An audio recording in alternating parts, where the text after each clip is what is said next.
Saudara, social distancing, physical distancing, dan di rumah aja. Itulah imbauan pemerintah saat ini untuk memutus mata rantai penyebaran COVID-19 di Indonesia.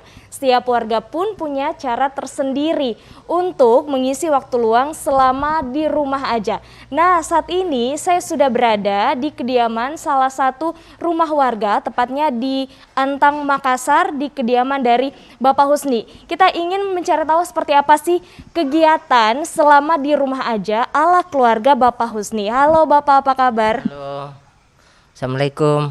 Waalaikumsalam warahmatullahi wabarakatuh. Pak, ini lagi ngapain nih sama keluarga, Pak? Lagi kumpul-kumpul ini. Ada yang lagi main game tadi, sementara main game ini.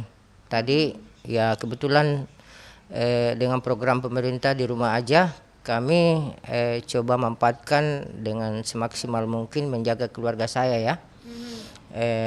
Ada yang mengaji di belakang rumah, kemudian ibu-ibu bikin kue, menyiapkan sarapan. Tapi kalau untuk pekerjaan Bapak sendiri nih, gimana nih Pak? Kerja dari rumah atau seperti apa? Sebagian kami lakukan kerja di rumah. Ya, ada namanya aplikasi Zoom, itu kita pakai. Jadi saya kebetulan konsultan arsitek, jadi kami setiap waktu berkomunikasi dengan beberapa dinas dengan kementerian itu pakai aplikasi Zoom. Manfaat selama di rumah aja nih Pak, seperti apa? Manfaatnya terasa sekali, keakraban dan keharmonisan keluarga itu terbina.